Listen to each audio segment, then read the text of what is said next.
Hola, hola. Hoy vamos a hablar de Más allá del jardín, una serie corta pero bastante intensa, que seguro que no deja indiferente a quien la ve. ¿Empezamos? Más allá del jardín es una serie de animación fantástica creada por Patrick McHale y transmitida en Cartoon Network en 2014, de unos 10 episodios de 10 minutos cada uno.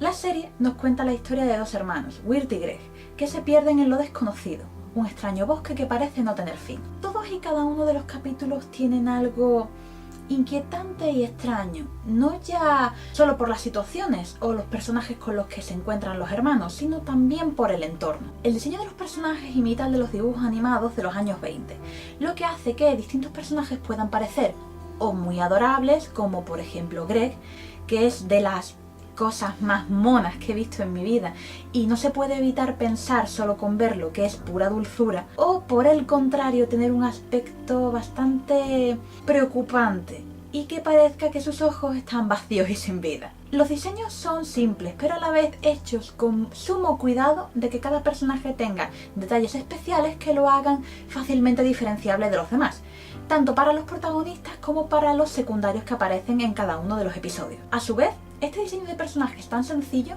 contrasta muchísimo con el de los fondos, que están llenos de detalles, son mucho más realistas y tienen texturas de óleo, lo que hace que parezca que los personajes están caminando dentro de cuadros. Os recomiendo que de tanto en cuando os toméis un momentito para pausar distintas escenas para poderlos contemplar, que merece mucho la pena. Los colores que tiene esta serie son siempre en tonos ocres de otoño, lo que hace que la sensación que transmiten sea fría y cálida a la vez, fría por lo desolado y cálida por los colores tierra. Siendo sincera, esta serie para mí fue una auténtica sorpresa.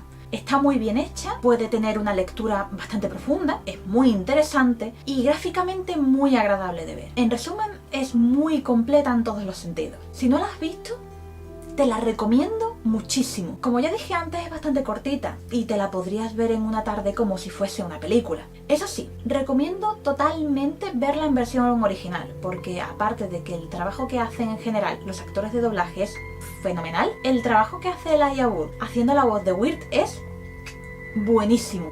Otra cosa que me gusta mucho de Más allá del jardín es que es una serie que te invita a verla más de una vez para poder ver y entender mejor todos los secretos que esconde, o incluso para descubrir algo nuevo. Y hasta aquí el análisis de la serie sin spoilers.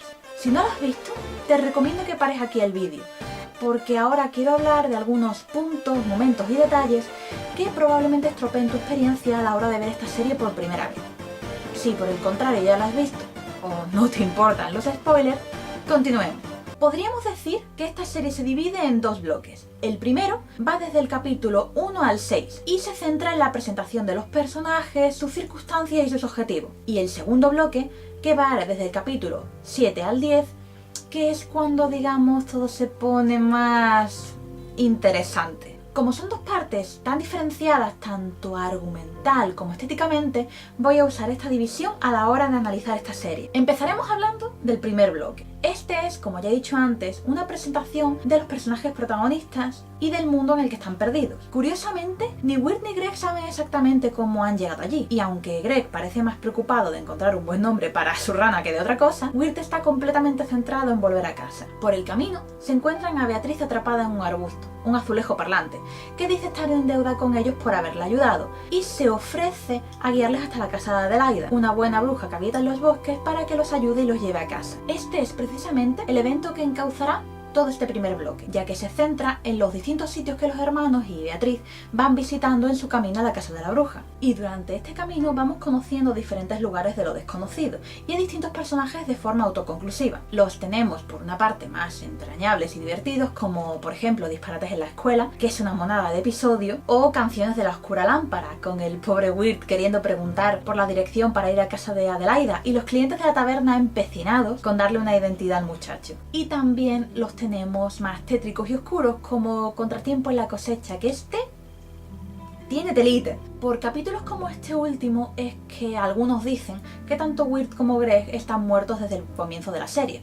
Es decir, se ve bastante claro en este capítulo que todos los habitantes de Pottsfield están vestidos cubriendo por completo sus cuerpos porque son esqueletos. Y varios personajes, incluyendo la Gran Calabaza, hacen comentarios del tipo: es muy pronto para que os unáis a nuestra fiesta. Aunque yo particularmente no estoy nada de acuerdo con esta teoría. Desde mi punto de vista es algo mucho más, y lo desconocido no es simplemente el mundo de los muertos. Es un mundo entre dos aguas en el que conviven los vivos y los muertos, y ambos viven allí. No es un limbo, es simplemente otro mundo que no pertenece ni al de los vivos ni al de los muertos. Precisamente por comentarios como el que he dicho antes de la Gran Calabaza, se sabe que los niños no están muertos, porque si no, ¿por qué decir que es muy pronto para que se unan? Pero que ya lo haría más adelante, que todos lo hacen. Claramente los hermanos están vivos, al menos para mí.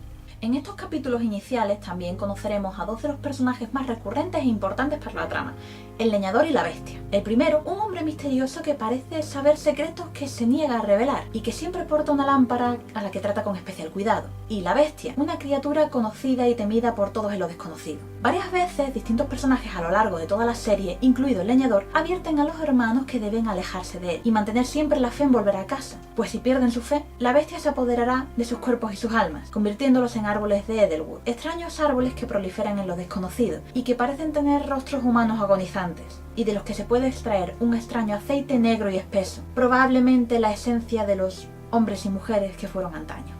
También, durante el episodio Canciones de la Oscura Lámpara, la posadera le revela a Wirt un dato muy pero que muy interesante: aquel que porte la lámpara ha de ser la bestia. Sin embargo, al final de ese mismo episodio vemos que tanto el leñador como la bestia son personas, o más bien entidades diferentes. Entonces, ¿por qué proteger esa lámpara con tanto ahínco? ¿Qué ocultas, leñador? Así, con todos estos datos, llegamos al episodio que marcará un antes y un después en toda la serie: Nana en el País de las Ranas. Whit, Greg y Beatriz suben al ferry que los llevará a la casa de Adelaida, con una estética muy de los Estados Unidos de los años 20. Y como a dato extra, este episodio tiene una de mis canciones favoritas de la serie, Frog Lullaby, que también tiene un estilo musical muy de esos años. En esta serie todo está hecho muy a juego, pero Beatriz se comporta de una manera muy extraña durante todo el viaje. Se ha pasado desde que conoció a los dos hermanos queriendo llevarlos a la casa de la bruja para poder saldar su deuda, y ahora de repente parece que no quiere que lleguen. Al principio podría parecer que no quiere que se separen porque los va a echar de menos, pero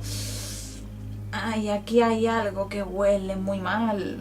Y efectivamente, había razones de sobra para que todo esto oliera a chamusquina. Todo era una trampa desde el principio. Adelaida no es buena. Beatriz es una humana maldita que hizo un trato con esta malvada bruja para que ella y su familia pudiesen recuperar su forma humana a cambio de que le llevase un par de niños. En cuanto Weir descubre la trampa, queda desolado. Destruyen a la bruja y huyen de casa de Adelaida como almas que llevan el viento, sin darle tiempo a Beatriz de explicarse. Y lo peor empieza a ocurrir. Empieza a nacer la oscuridad en el corazón del chico. Y con este evento empieza el segundo bloque de la serie. Todo está patas arriba, y el plan inicial con el que hemos acompañado a los niños desde el inicio de la serie hasta este punto se ha ido a la porra. Adelaida nunca les iba a ayudar, les iba a convertir en sus esclavos. Beatriz les había mentido y utilizado en su propio beneficio. ¿En quién confiar ahora? Y aquí la cosa sí que se empieza a poner oscura. Pero oscura de verdad. ¿Os acordáis de lo que os dije al principio de Pottsfield? Eso es ya para bebés. Y además empezamos fuerte. El primer episodio de este segundo bloque, que se llama El sonido de la campana, tiene un homenaje bastante claro a la película El viaje de Chihiro. ¿Sabéis dónde? Tía Susurros está claramente inspirada en Zeniba, la bruja gemela buena de esta película, siendo Adelaida su contraparte, Yubaba, porque sí, ambas brujas, Tía Susurro y Adelaida, son hermanas igual que las hermanas brujas del viaje de Chihiro. Y mira que este capítulo empieza suavecito, incluso tiene algunos momentos bastante monos, como cuando Wirt y Lorna cantan mientras este le ayuda a limpiar para que termine antes y poder huir juntos, que por cierto es otra de mis canciones favoritas, Like Ships. Son solo como unos 30 segundos, pero qué 30 segundos más monos. Pondría muestras de las canciones en el vídeo, pero me da un poco de miedo que me lo reclamen por copyright. Al menos os digo los nombres de las canciones para que las podáis buscar. Por lo que veíamos hasta este momento, lo que podíamos entender era que Lorna era prácticamente una esclava de Tía Susurros, que la obligaba a hacer todo tipo de tareas por su bien con el conjuro de una campanita mágica. Pero ¡ay! ¡Qué sorpresa cuando descubrimos que no! Tía Susurros no es la mala, no es ella la que se come a la gente, es Lorna, que poseída por un espíritu malvado se descontrola sin la ayuda de la campanita, que se acaba de comer la rana de Greg. El mal cuerpo que se me quedó cuando había a Lorna poseída fue muy elegante. Esta serie tiene los puntos de mal rollo muy bien hechos, quizás demasiado. Menos mal que a Greg se le ocurrió la idea de agitar a su rana para hacer sonar la campana y usar la orden para liberar a la chica. En el siguiente capítulo, Chiquillos en la madera, Wirt está cada vez más y más deprimido, mientras que Greg intenta en vano animar y dar esperanzas a su hermano mayor. Encuentran un lugar donde poder dormir y descansar un poco, y Greg tiene un sueño la mar de agradable. Gracias a la pureza de su corazón, Greg es invitado al Reino Nube, donde todos lo reciben con alegría y canciones, con una estética que recuerda mucho a cómo se hacían los dibujos animados a principios de siglo, no ya solo por los diseños como habíamos comentado antes, sino por los encuadres y por cómo toda la animación cuadra con la música, técnica que se utilizaba cuando los dibujos animados eran mudos. Después de que Greg solucione un conflicto con el viento del norte, la reina de las nubes aparece ante él, dispuesta a concederle un deseo. Greg, por supuesto, le pide que tanto él como su hermano puedan volver a casa para descubrir una terrible verdad. Mientras estaban dormidos, las ramas de árbol de Etherwood habían empezado a envolver el cuerpo de Wirt. La bestia lo había reclamado y no había nada que la reina de las nubes pudiese hacer por él. Y entonces Greg cambia su deseo, tomar el lugar de su hermano mayor para salvarle la vida. Wirt despierta y al ver que Greg no está a su lado, se levanta como un rayo y sale a buscarlo, desesperado, cayendo a un lago y quedando inconsciente, siendo rescatado a su vez por Beatriz, que no había parado de buscarlo desde que se separaron.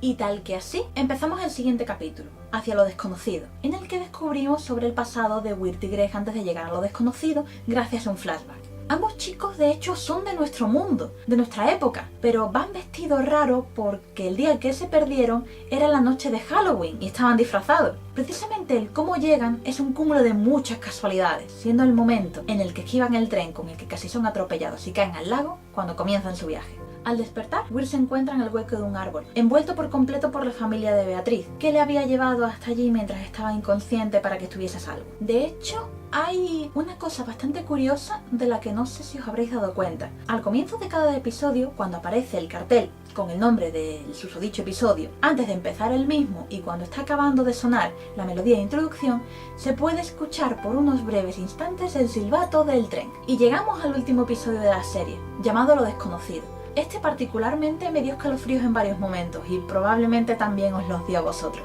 Beatriz y Wirt buscan desesperadamente a Greg, que se encuentra con la bestia, que le está poniendo una serie de pruebas. En principio, podría parecer que estas pruebas sirven para algo, pero son simplemente para distraer al niño, mientras lentamente se va contaminando y convirtiendo en árbol de Etherwood. El leñador es atraído por el canto de la criatura y es testigo de cómo el pequeño Greg ha comenzado su metamorfosis, estando completamente envuelto en ramas. En ese momento, por fin se nos revela la estrecha relación entre el leñador y la bestia. La bestia engañó hace años al leñador, haciéndole creer que su hija estaba atrapada dentro de la lámpara de aceite, para así tener un esclavo que alimentara el fuego de la lámpara por él. Así, efectivamente, la lámpara pertenecía a la bestia, tal y como dijo la posadera. También sabemos que el leñador desconocía hasta hace poco la verdadera naturaleza y procedencia de los árboles de Etherwood, negándose a recoger más madera, a pesar de lo que ello podría suponer. Mientras ambos discuten, la lámpara cae al suelo y se alejan, y Wirt y Beatriz son atraídos por su luz, encontrando al fin al pequeño, muy debilitado. Beatriz obliga a Wirt a mantenerse centrado para poder sacarlo de allí, y la bestia aparece tras ellos.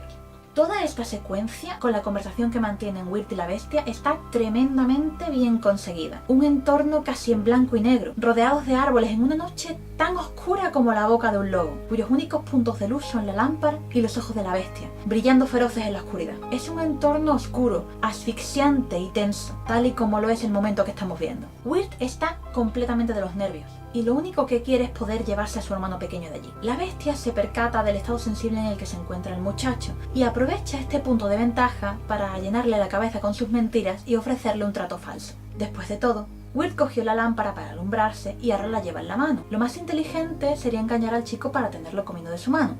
O tal vez no. Cuando Wirt está a punto de aceptar el trato, tiene un momento de lucidez.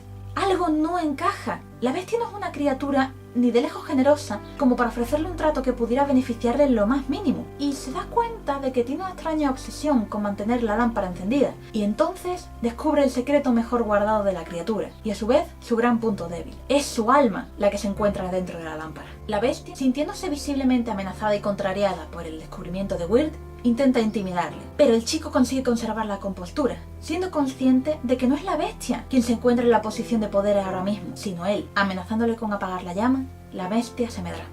Esta situación tan tensa hace que Wirt madure, y podemos comprobar que en estos últimos momentos de la serie su actitud cambia por completo. Se le ve más centrado, más consciente, más adulto.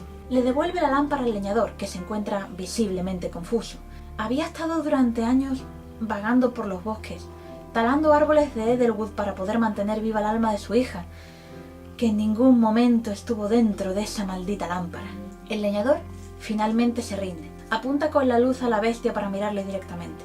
Con una mirada triste y pesada, apaga la llama, pudiéndose escuchar unos alaridos que no son de este mundo en la oscuridad. Por cierto, si pausáis en el momento en el que el leñador ilumina por completo a la bestia, se puede ver que su cuerpo está compuesto por un montón de rostros, que parecen estar gritando en un grito congelado en el tiempo.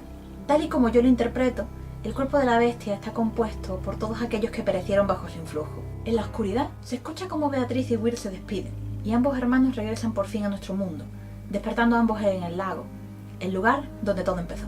¿Recordáis cuando os dije al principio de este vídeo que muchos creían que ambos niños murieron y que yo no estaba de acuerdo con esta teoría? Otro punto por el que no estoy de acuerdo aparece precisamente en estos últimos momentos de la serie. Cuando están todos en el hospital, Greg mueve a su rana y su barriga empieza a brillar y a sonar una campanita. En el caso de que hubiesen muerto, serían sus almas las que hubiesen ido a lo desconocido y no sus cuerpos, ¿verdad? Entonces, ¿cómo me explicáis que llega la campana de tía susurros a la barriga de la rana? Y para terminar, mientras suena de fondo la canción principal de la serie, podemos ver que todos los personajes que hemos conocido continúan sus vidas. Todos están bien y felices. Beatriz ha vuelto a casa, y tanto ella como su familia han vuelto a ser humanos de nuevo, y milagrosamente el leñador y su hija se reencuentran. ¿Esto significa que la bestia ha sido derrotada por fin? ¿Significará el regreso de la hija del leñador que ha acabado por fin su reino del terror? ¿O es solamente un punto y aparte y que la bestia solo está debilitada y que volverá a lo desconocido en cuanto recupere sus fuerzas? Eso ya lo dejo a la imaginación de cada uno. Y bueno chicos, espero que os haya gustado mucho este vídeo y como siempre dejadme vuestra opinión sobre la serie en los comentarios. Que paséis un buen día. ¡Hasta luego!